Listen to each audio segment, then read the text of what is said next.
Hi, in today's video I would like to talk to you about four main memory types used in memorizing piano music or any music in general, and two additional approaches to memorizing music. So the four main types of memory used in piano playing, as in all other areas of life, is the kinesthetic memory, so the one that is very commonly also called the muscle memory. Well, since we all practice very often, long hours, our fingers get used to moving in certain ways, in certain directions. So after a certain period of practice, basically our hands remember where to go. So this is basically what I'm referring to, muscle or kinesthetic memory. The second memory is the oral memory.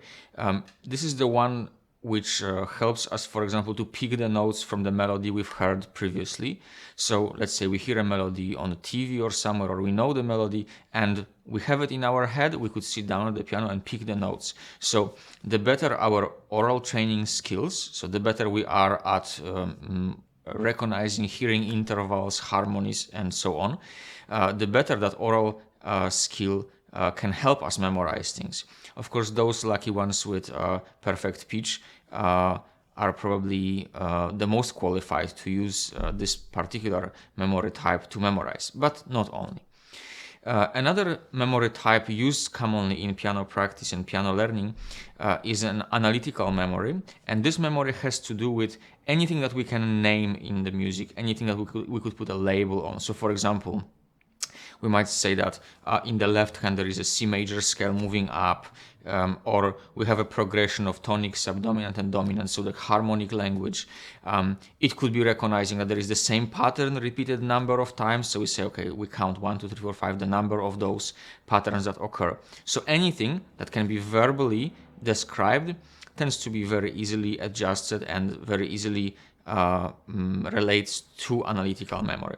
And finally, we have a fourth memory type, which is a visual memory. So it's very important to note that visual memory expands into two smaller groups of memories. One is the visual picture of our hands and the keyboard. So it's like sometimes we see a YouTube videos with camera hanging above the piano.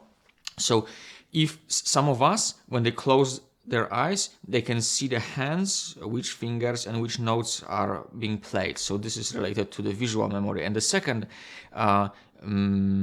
area of that memory relates to the picture of the score. So other pianists, other students, when they close their eyes, they tend to see the printed score. Yes, so very often for those pianists or those students, if they would have to change the score to a different edition, that can be quite disturbing because they feel that the memory of remembering what happens on which page is very different.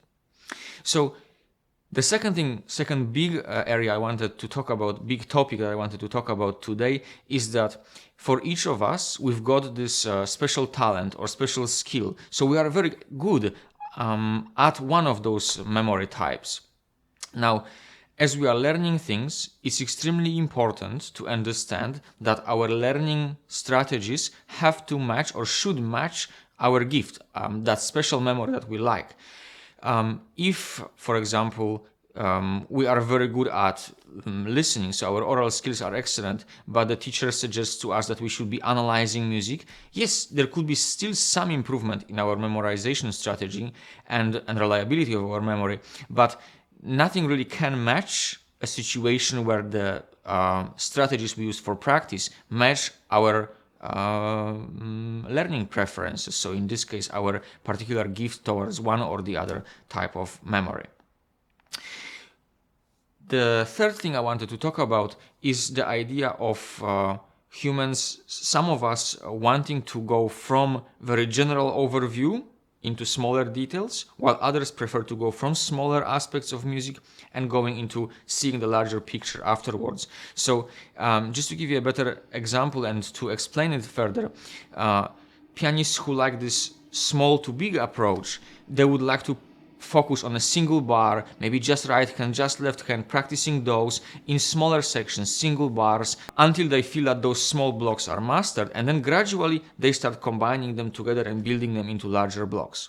On the other hand, the other approach tells us that we should first understand the overall picture and structure of the music. So we just pick maybe the most important points of the piece.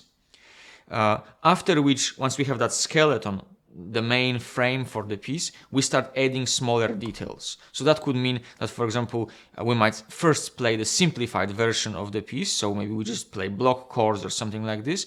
And then as we feel more comfortable with that big frame, we start adding the details. Thank you so much for watching. If you enjoy this content, please consider subscribing, and I will see you next time. Thank you. Bye.